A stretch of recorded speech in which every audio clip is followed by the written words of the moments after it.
Hello, this is Joseph, and these are my journeys. That's kind of a cheesy line, but it works. Forgive the sound of kids in the background.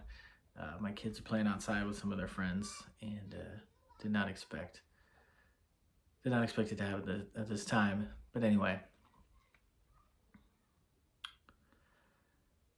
this week, this portion is Parashat Noach.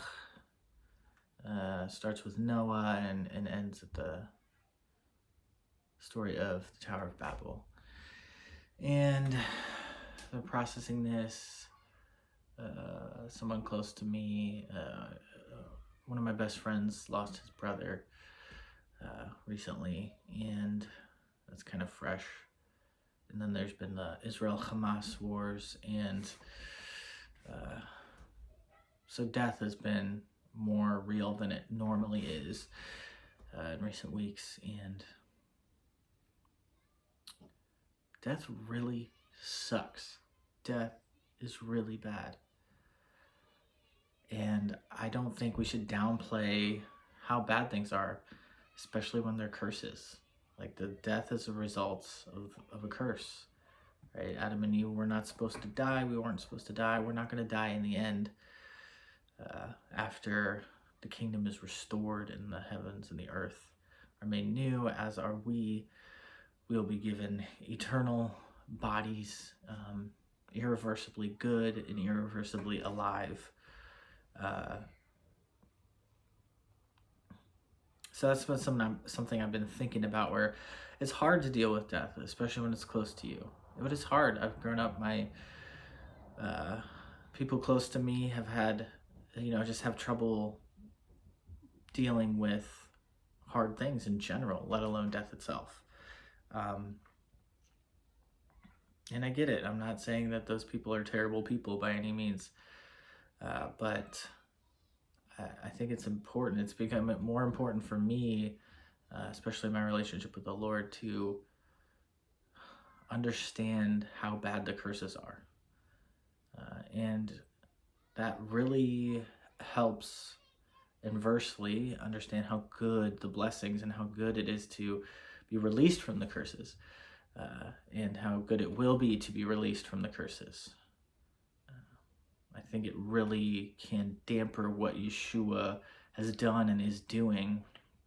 That's something that really sparks my faith, or really encourages my heart, is reading and thinking and learning and meditating on the raw, real, physical, mostly physical things, but that are going to happen.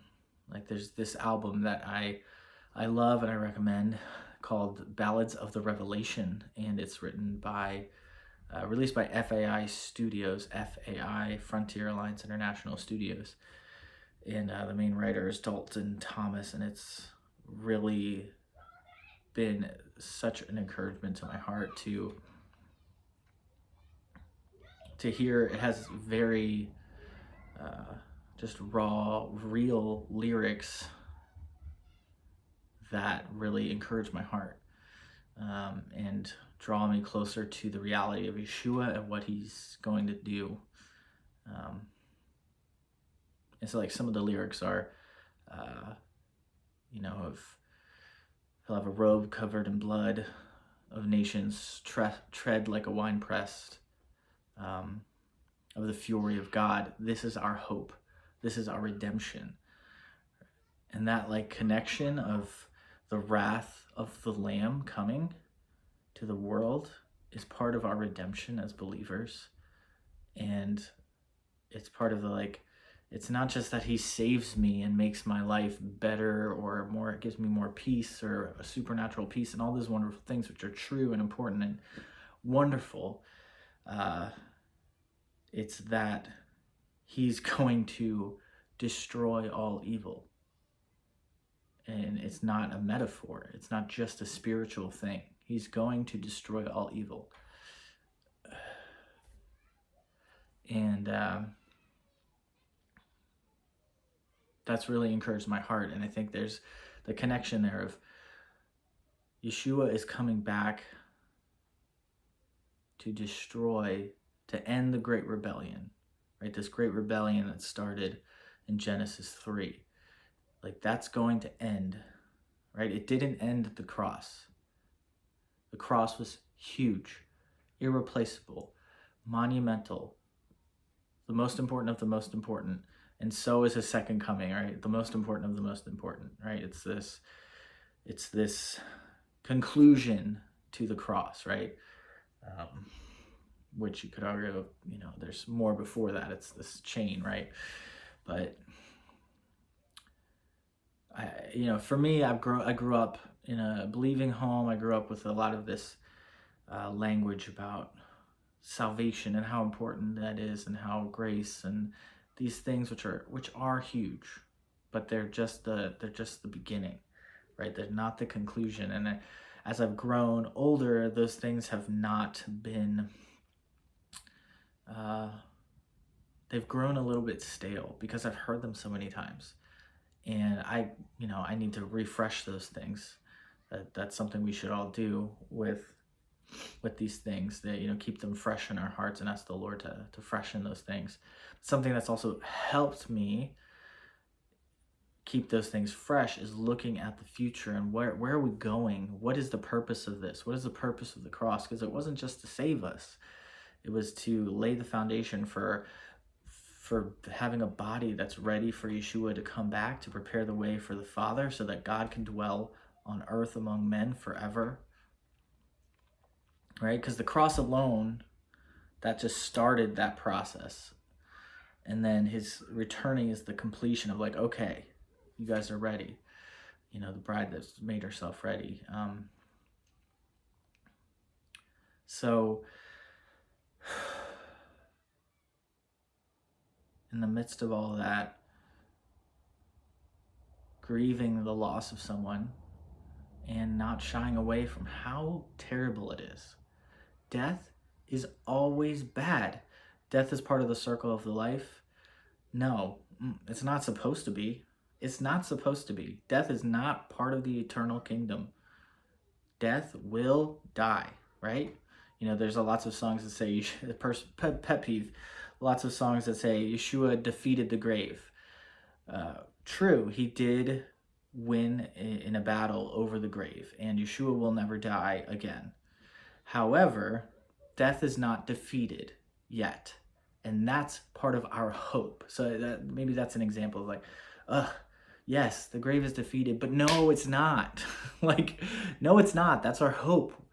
Yeshua did. He battled death and won, right? He defeated it, but the grave has not been defeated permanently forever.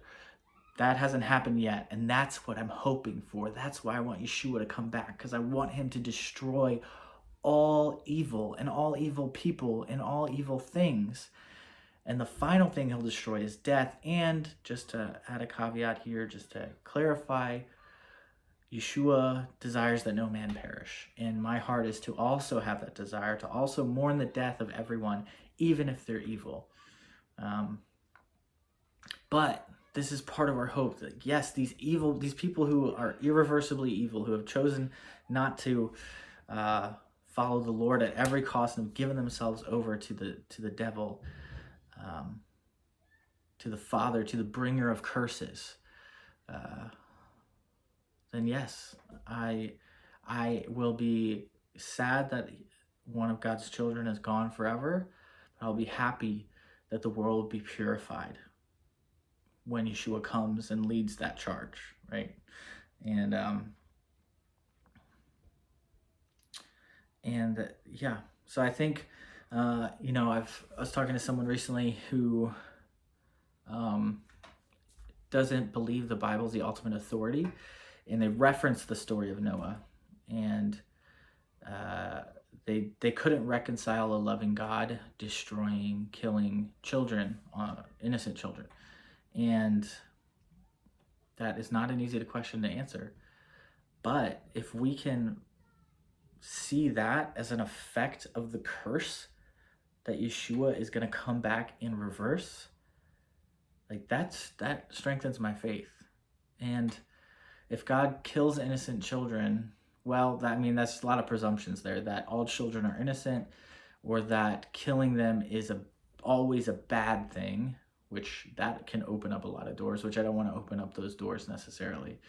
But to say, hey, maybe they're innocent, but God knows the future. He knows what's going to happen. So yes, maybe in that moment those children are innocent, but God knows that they're irreversibly damned because of the place they live, the parents they have, the curses that they're receiving from their parents, that they are irreversibly, like, there's no recourse, and they are going to become evil people. So that could be a mercy for all we know. It's like, hey, you're not evil yet, but if you grow up, you are going to be evil. So, hey, part of taking you now, because of all the evil your parents have done and grandparents have done, that you actually get to live in eternity with me instead of being with your parents in hell. So we could see it as a mercy, which, falls directly in line with God being a loving God. Now, I don't want to open the door to that argument for abortion or genocide in the modern times or anything like that. That's not what I'm trying to say. I'm just looking at different possibilities of how to understand what God did in destroying the whole earth with the flood of Noah. So I think seeing, like, hey, worst case scenario, like, this curse is so bad that God has to destroy these children's lives, and it's confusing for us to understand, in a different case, well, he destroys them, but it's actually a mercy to them, and it supports him being a loving God in a way that I can understand, because it could be a different way and I just don't understand it. There's a quote from a rabbi: if I could understand my God completely, I'd need a better God.